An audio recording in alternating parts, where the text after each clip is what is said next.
perhaps around the house. I'm having a little bit of trouble with the ignition for my Weber Spirit.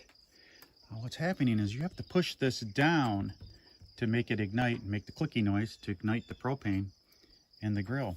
What's happening is as you push it down, this little ring washer, I guess nut, is in no way capable of holding the amount of force that it takes to push this down to ignite it, because you have to push it down. See, I'm pushing it and that's not even close to hard enough to make that igniter click. What I want to do is I want to fill this with 2-part epoxy. So we'll go inside. I'll show you how I usually mix up epoxy and we'll come back out and apply it.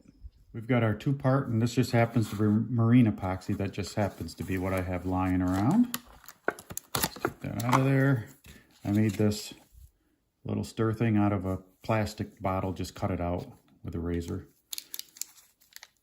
Take that off. I wear gloves because I do not want to get this stuff on my skin if I can help it. If you're more careful than I am, well, then you don't have to wear gloves, of course. Squirt a little bit of this out. Less is more. And pull this back so you don't continue to have that stuff dribble. Just like that. That's back on. Put it back for next time. Then you mix it up. Now this is, what is this? Is this 5-minute epoxy? I forget. Let me read this a second. Okay, this is leave undisturbed for 3-hour epoxy, and in 24 hours it's fully cured, so whatever that means. Now, I've repaired a microwave handle with this. I've repaired an axe head with this. I've repaired multiple garden tools. You know how they're mounted and they use epoxy, or it's just the wood that gets smushed into the handle head. And as it ages, of course, the wood deteriorates a little bit. But I fill it in with epoxy and it works good for much longer.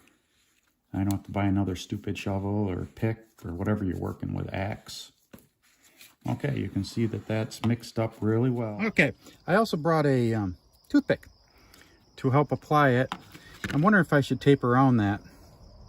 I think I will. Hang on.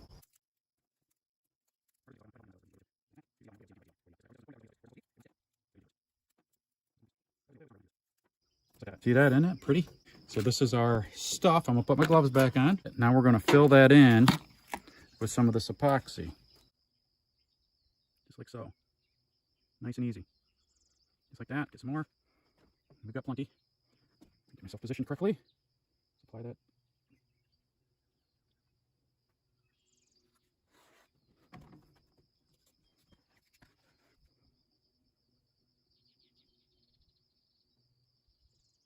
Just like that.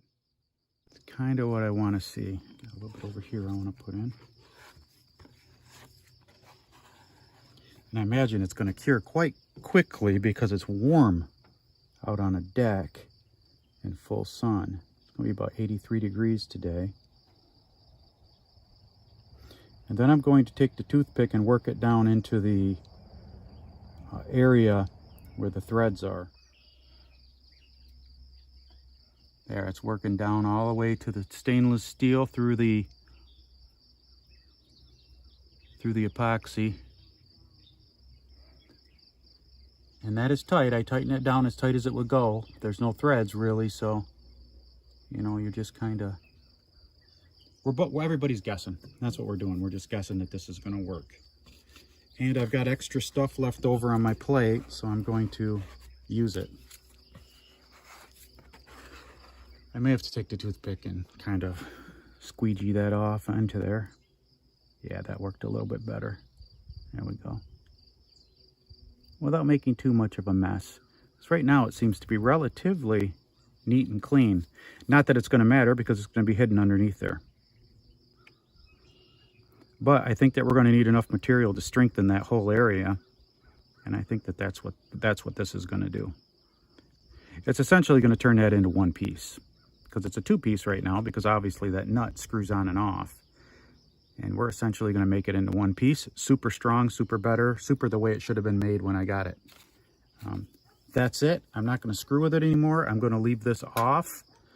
And I will come back later. I did not get any into this area here that has to go up and down to complete the circuit from your battery. And then sending the little sparky poo to the igniter inside the grill. By the way, I paid $35 for this grill. I just had to rebuild it. It cost $60 to rebuild. So I got a $95 grill sitting here that's going to last for 10 years, I hope. So buy used if you can. All right, we'll come back and check on it in about maybe 3-4 hours. All right, I already took the tape off. I found that I had a glob of that 2-part epoxy, and you may have seen it. I didn't even notice it, but that does need to be cleaned off. So take a napkin or something and clean it off if you're going to attempt this. I just took a file and I filed the threads. You can take a file and you can angle it, and for these threads, they're so rough that worked out fine. So let's put it in here and you can see that it works. Threading it on, of course. Try to get it straight. That's not straight. There, that's straight. Thread that baby on, just like so.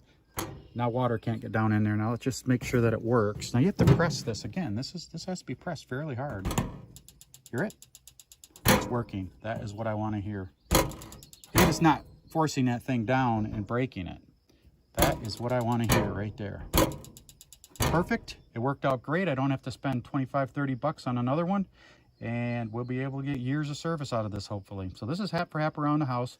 I'll put anything that I use in the video down in an attachment for Amazon below, so if you want to pick something up, you can. But if you liked the video, hit the like button, consider subscribing to the channel. See you next time. Thanks for watching.